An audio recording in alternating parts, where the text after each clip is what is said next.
नमस्कार मित्रमैत्रिणींनो, प्रार्थनाच किचनमध्ये पुन्हा एकदा तुमच्या सर्वांचं मनापासून स्वागत आहे. तर पावसाळा आता सुरू झालेला आहे आणि त्यासाठीच मी इथे 3 प्रकारच्या सूपची रेसिपी तुमच्यासाठी आणली आहे. चला तर मग आपण आपल्या रेसिपीला सुरुवात करूया. तर आपली पहिली रेसिपी आहे टोमॅटोचे सूप. टोमॅटो मी इथे बारीक चिरून घेतलेले आहे. फोडणीसाठी 1 चमचा बटाट्यामध्ये मी दालचिनी, काली मिरी आणि तेजपत्ता घातलेला आहे. त्याचबरोबर अर्धा कांदा, अर्धे बीट, 3 लसणाच्या पाकळ्या आणि 1 इंच आलं, बारीक चिरलेले टोमॅटो घालून मी ते छान परतून घेतलेले आहे. 1 तांब्या पाणी घालून मी छान असे हे शिजवून घेतलेले आहे. दालचिनी आणि तेजपत्ता मी वेगळे काढून घेतलेले आहे. मिश्रण थंड झाल्यावर मी याची छान अशी प्युरी तयार करून घेतलेली आहे आणि ती गाळून घेतलेली आहे, जेणेकरून मसाल्याचे जे कण आहेत ते आपल्याला वेगळे करता येतील.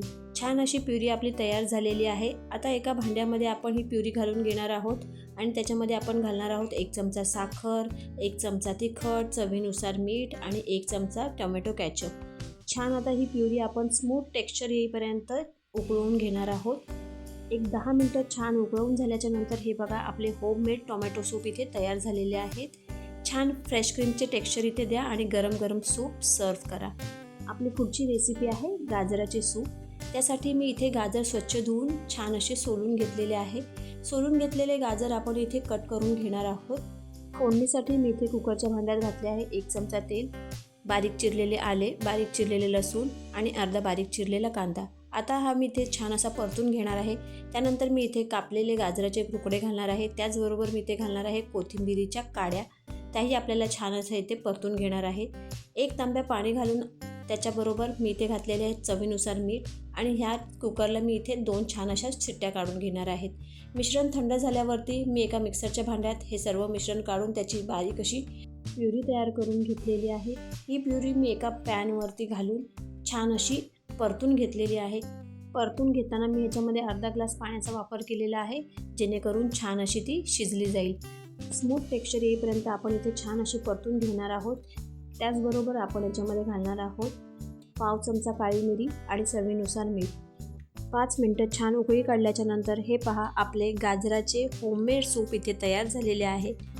छान असे फ्रेश क्रीमचे टेक्स्चर इथे द्या आणि गरम गरम गाजराचे सूप इथे सर्व करा. आपली पुढची रेसिपी आहे मंचुरियन सूप. इथे मी पाव भाग कोबीचा बारीक चिरून घेतलेला आहे. त्याचबरोबर मी इथे 4 ते 5 लसणीच्या पाकळ्या, 1 इंच आले, फ्रेंच बीन्स, गाजर, शिमला मिरची, हिरवी मिरची आणि कांद्याची पात ह्या सर्व भाज्यासुद्धा बारीक बारीक चिरून घेतलेल्या आहे. 2 चमचे कॉर्नफ्लॉवर घालून मी त्याच्यामध्ये 1 कपभर पाणी घालून छान अशी स्लरी तयार करून घेतलेली आहे. फोडणीसाठी लोखंडी कढईमध्ये मी 1 चमचा तेल घातलेले आहे. त्यामध्ये बारीक चिरलेले आलं, लसूण आणि मिरच्या छान असे परतून घेतलेले आहे. त्यानंतर चिरून ठेवलेल्या सर्व भाज्या मी इथे घातलेल्या आहेत, म्हणजेच कोबी, फ्रेंच बीन्स, गाजर, कांद्याची पात आणि शिमला मिरची. 2 मिनटं हाय फ्लेमवरती शिजवून मी यात 2 ग्लास पाणी घातलेले आहे. त्याचबरोबर इथे घातलेले आहे 1 चमचा काळी मिरी पूड, चवीनुसार मीठ, सोया सॉस, चिली सॉस आणि व्हिनेगर, जे मी इथे 1-1 चमचे घातलेले आहेत. त्यानंतर कोथिंबीर घालून मी छान अशी उकळी काढून घेतलेली आहे. उकळ काढतानाच थोडी थोडी स्लरी घालून मी छान असे इथे मिक्स करून घेतलेली आहे, त्या जेणेकरून छान असे टेक्स्चर येईल. 5 मिनटं छान अशी उकळी काढून झाल्याच्या नंतर हे पहा, आपले होममेड मंचुरियन सूप इथे तयार झालेले आहेत.